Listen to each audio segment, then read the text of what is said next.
One man was to solve both problems in the early 4th century. His name, Constantine. Under him, the empire flourished once more. He breathed life back into the 1,000-year-old idea of Roman glory. Constantine the Great, a shining light of late antiquity. Konstantin war, wie alle erfolgreichen Kaiser, ein außerordentlich geschickter und erfolgreicher Feldherr. Ein Mann, der weitgehend ohne Vorurteile Politik gemacht hat. Er hat ja nicht nur die Christen begünstigt, er hat auch die Germanen begünstigt. Er hat sehr geschickt taktiert gegenüber seinen Gegnern. Und von daher hat er als Persönlichkeit den Beinamen des Großen durchaus verdient. Was Constantine a new Romulus?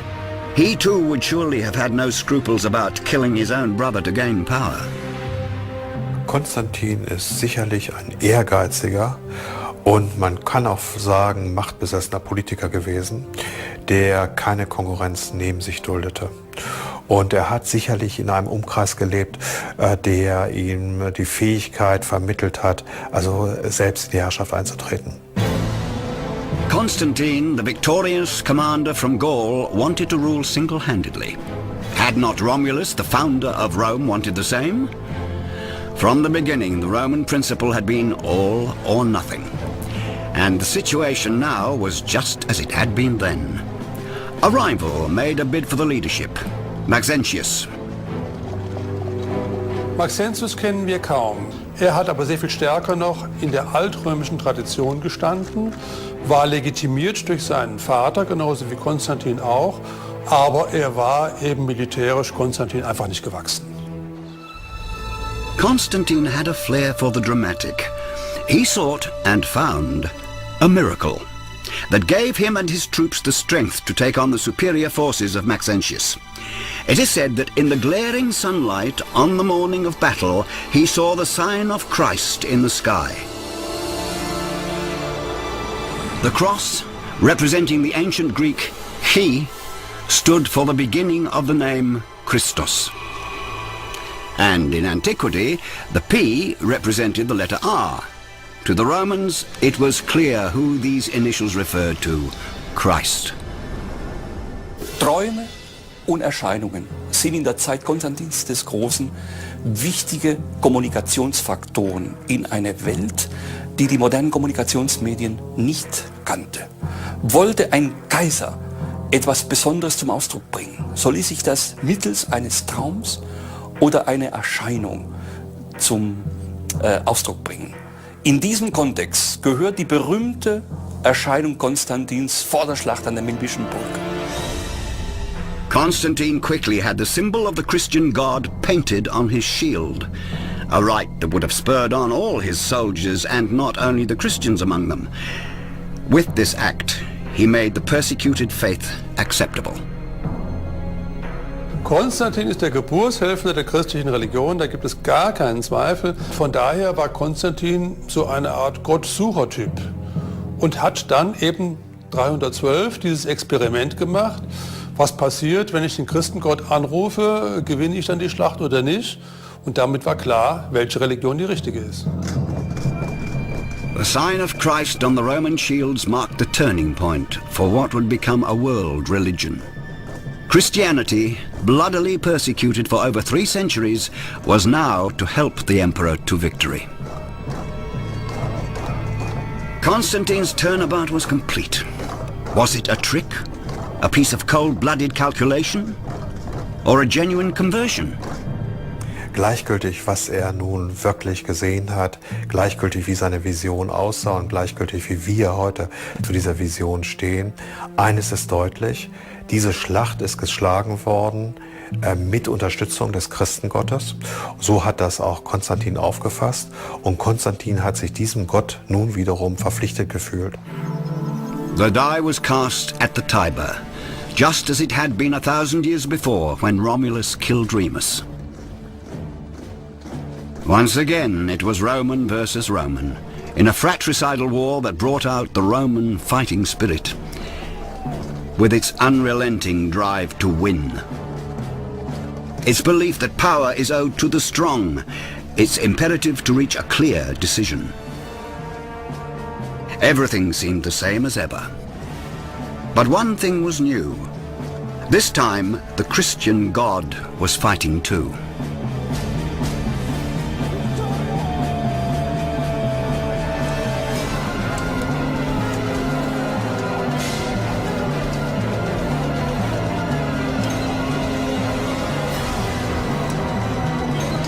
Death on the Tiber. In the moment that Maxentius drowned at the Milvian Bridge, Constantine established his supremacy over Rome and the whole empire. Ever since, the question has been how Constantine gained the upper hand despite his inferior numbers. Was it really a miracle? Or, more likely, was it Constantine's strategic skills and his opponent's errors? Here, at the Tiber, Maxentius made a fatal mistake, and it wasn't his only one.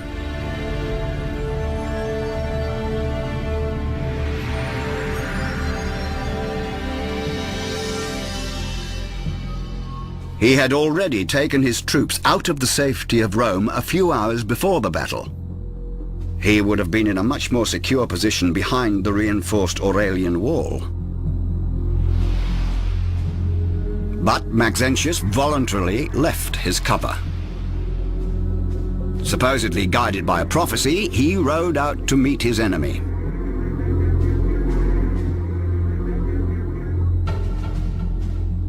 He led his troops here, to the Tiber, and then he made a fateful move. Maxentius took his troops over the narrow bridge to face Constantine on open ground. Constantine attacked at once and drove Maxentius back toward the river. The Milvian Bridge became a bottleneck that offered little chance of retreat. Maxentius's army was pushed back into the Tiber, and he drowned together with his men.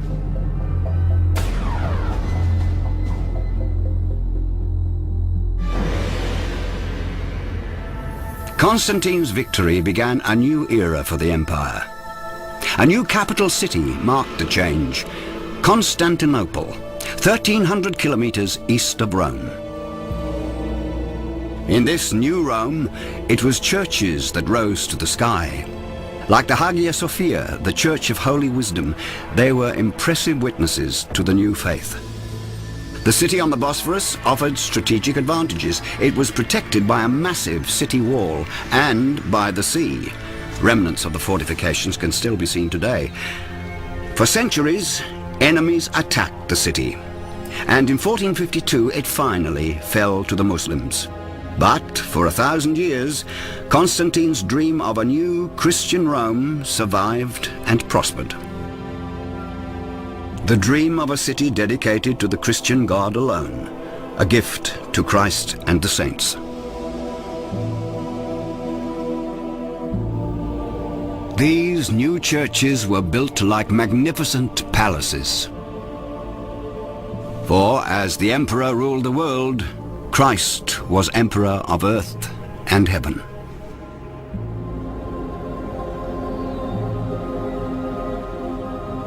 Rome had been like a supermarket of religions, offering choices from many different countries. But now, Christianity became the state-ordained faith.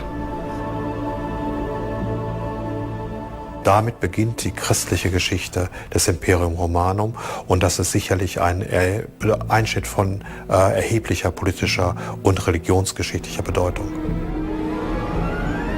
Internal reform had stabilized the empire, but the crisis in foreign policy was once again becoming acute. On the Danube, the empire's northern frontier, increasing numbers of Germani were gathering. They were on the run, driven out of their lands and pursued by mounted hordes of Huns who had suddenly pushed west from the steppes of Asia. Families, clans and whole tribes, displaced by this great wave of migration, were looking for a safe place to settle in the south. They came in peace and as Christians, but they did not come unarmed. and they were determined to find a new future. The world was undergoing a radical change.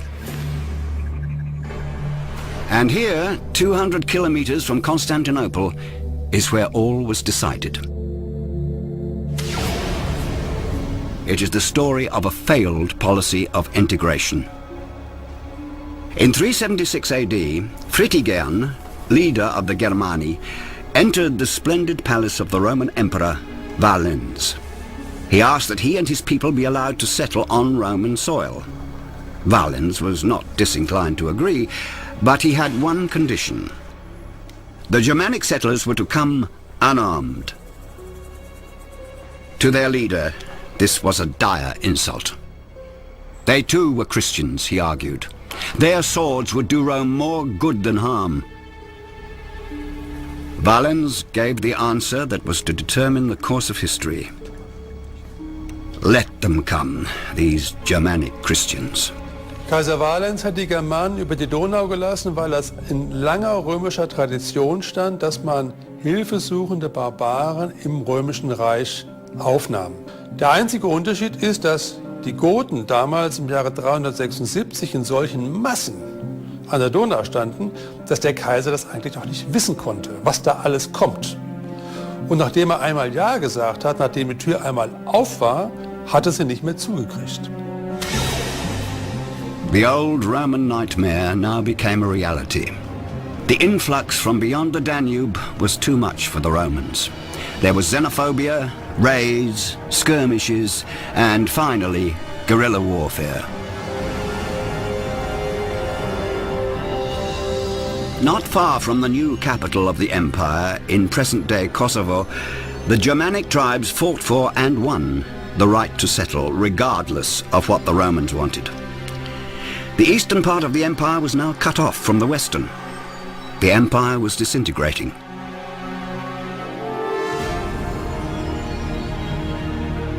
The Germanic newcomers imported their own customs and traditions. Soon, there were far too many of them for the cultural stamp of the old Roman Empire to have much of an impact. These people were used to living in small clans. They'd never seen large cities. Their daily dealings centered on a barter economy. The highly developed money economy lost all meaning.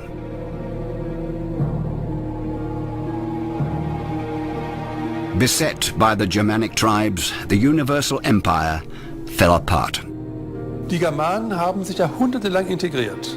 Aber in der Spätantike, als diese Massen reinkamen, war das nicht mehr der Fall. Sie blieben Germanen wie vorher, sie blieben Barbaren wie zuvor und haben dann schließlich auch ihre eigenen politischen Interessen gegen Rom durchgesetzt. Odoacer was only one of many Germanic commanders who came and went. But he was to make history. Neither the Roman child emperor nor Odoacer himself would have realized the consequences. But on this day, they sounded the death knell for the 1,000-year empire.